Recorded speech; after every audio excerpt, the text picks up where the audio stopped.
we can proceed with the book launch of the Journal of Abraxas. I think most of you have had the chance to read through the journal.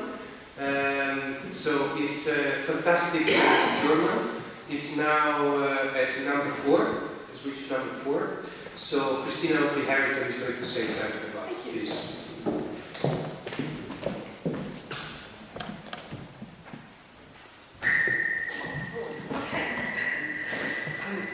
Hello, and it's lovely to see you all here, and it's really a great privilege to be here, and we're having an amazing time. I'm Christina Oakley Harrington, and I'm a co-editor of Abraxas, and I'm here at this conference with my colleague Lydia, who probably knows more of me than I do. She's a bit more outgoing. But 2 of us are here without our third party, who's my co-editor, Robert Ansel, who is the art editor, and also does the publishing side through Fulgo.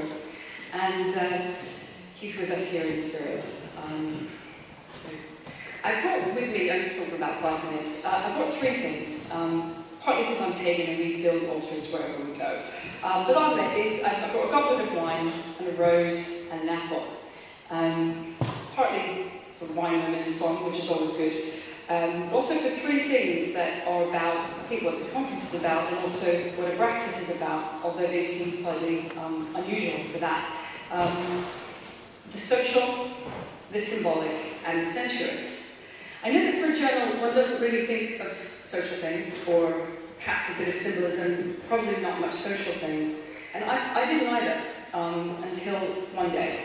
About 5 years ago, I was minding my own business, running Treadwells, which is a lecture centre, a bookshop, and a consultancy resource centre on esoteric traditions in London. And my very dear old friend Robert took me to coffee in Covent Garden.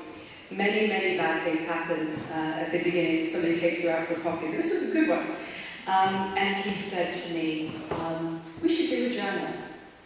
I publish books, you have an esoteric centre. And I said, no, absolutely not. I'm overworked as it is, and I'm a social person.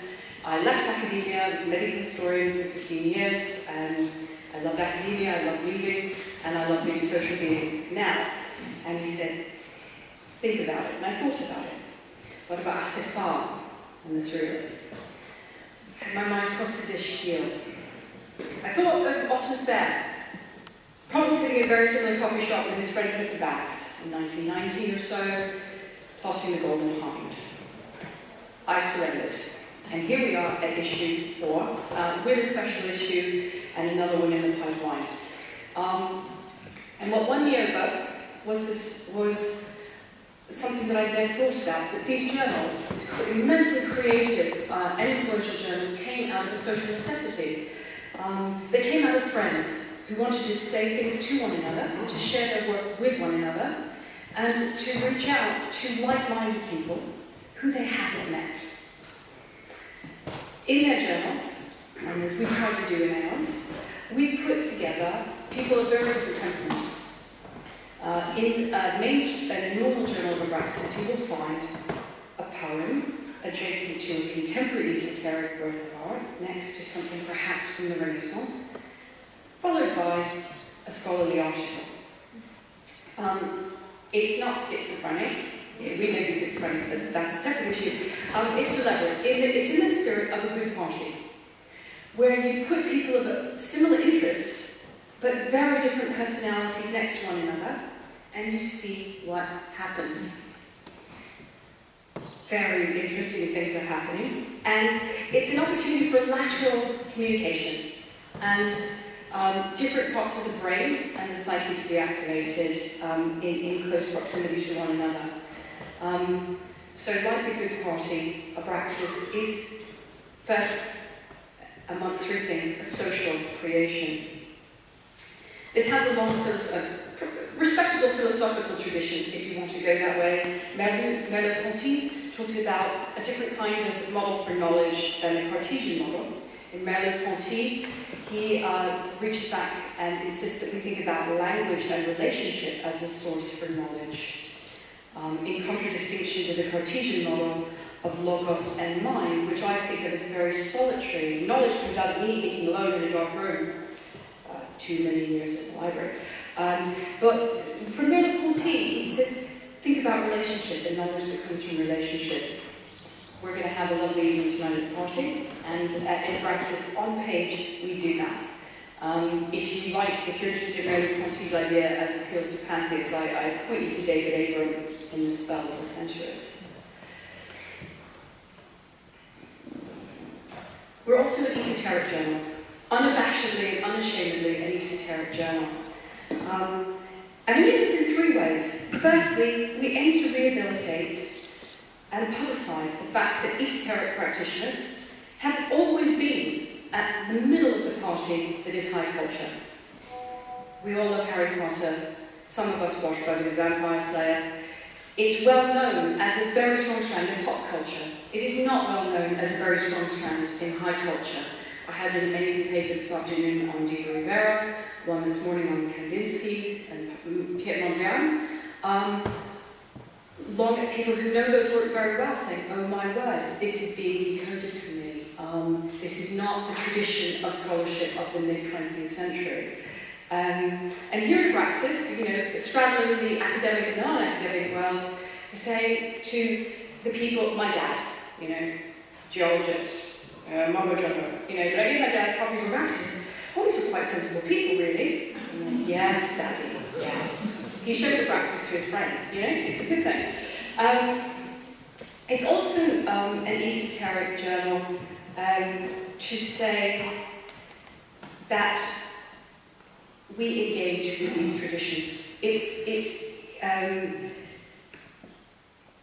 It's easier now than it was 20 years ago to be a scholar studying an artist or a writer or somebody involved in a magical tradition. When I was starting my PhD, I was advised against doing a magical subject because I was told blatantly by my supervisor I would never have a job in academia. She never saw me dancing naked in the woods. She did not see me wear a pentagram, but she knew that merely studying the subject would taint me and make me unemployable.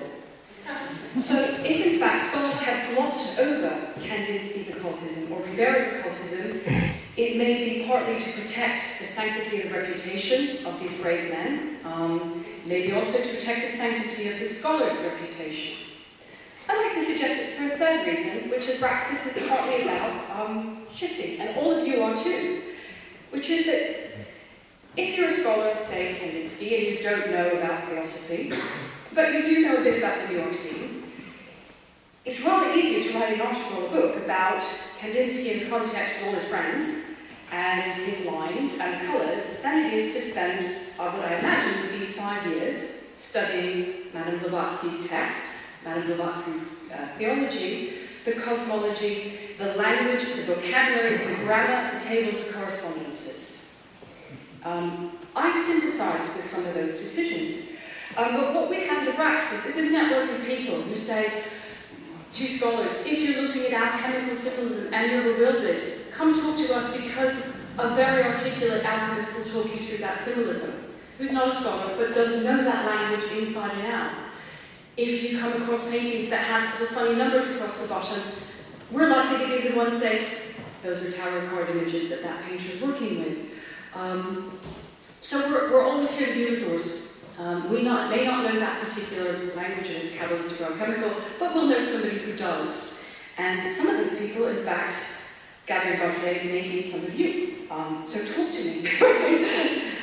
So we're unashamedly esoteric.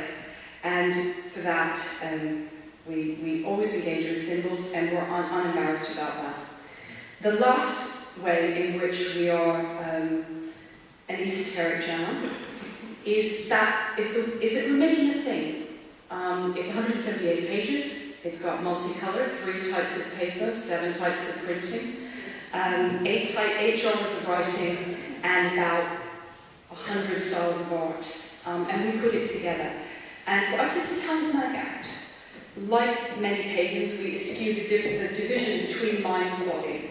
We are, with David Abram, in the spell of the centuries. For us, a beautiful book is kind of a mystical experience experience, and at the same time a bit of an erotic experience.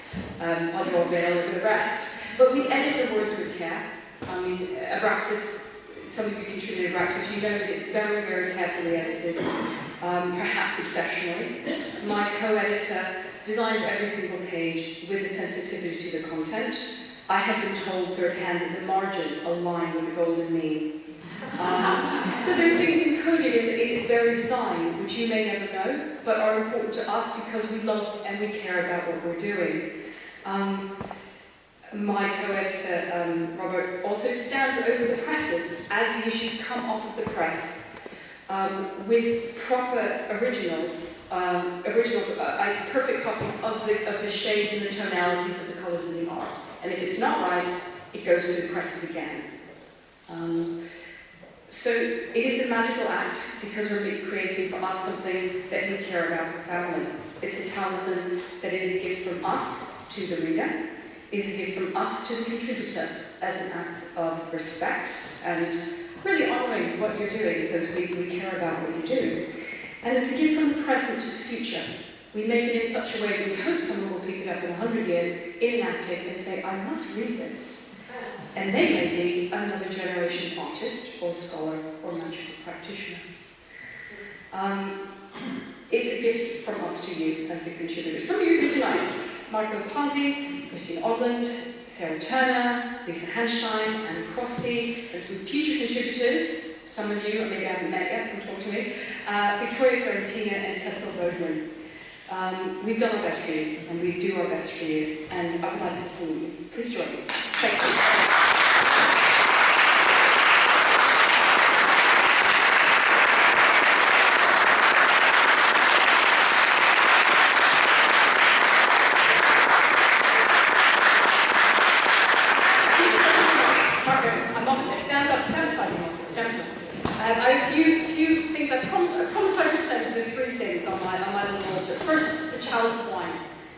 Foretaste of this evening. It is symbolic of the womb of the goddess and the wine of life. It is the gift of Dionysus and the social world in which our learning happens and our new friendships happen. Hopefully over the next 3 days, many new friendships will be formed in collaborations. I've also put an apple, which is the fruit of the tree of knowledge, containing hidden pentagram of magic. Our knowledge that we share this week is symbolized in it, and the food that we'll share together. Breaking bread is a very sacred thing across traditions. Lastly, I placed a rose, which is a symbol of love. Eros, for the Neoplatonists, was the thing that tied the whole universe together. It was that which led us down into the world, and it is love that will draw us back to the divine. It is love also that binds us to one another. As Johan Culiano, my late friend, expressed very eloquently in his scholarship. And so I'd like to close with a reference to the rose and by giving roses to two people who are absolutely essential to the project that we're all a part of. And the first is my colleague Livia. It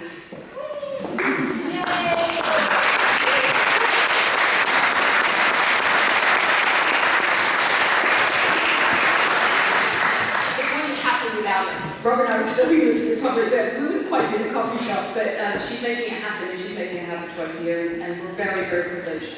And my second, the roses, I'd like to also give the bunch of red roses to our hostess. She, who with Margot Pasi, is the patron priestess of this ritual. Sarah, please.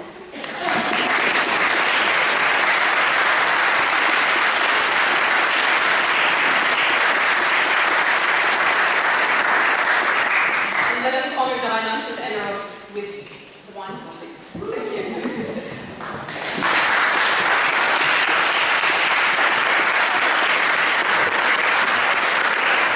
Where are my flowers? You're on the final day. You're on probation till then. So, thanks a lot, Christina. I think you posed some very important questions. And I think as scholars we have to realize that sometimes we are also dealing with living stuff, not just dead stuff. So I think the time has come now to enjoy the rest of the evening. We have still the reception going. There is one thing I have to tell you, however, we have to leave the room at the latest at 7:30. This is really important And I can tell you, Dutch people are really strict with that. So they will kick us out if the moment that time. Thank you very much and just enjoy.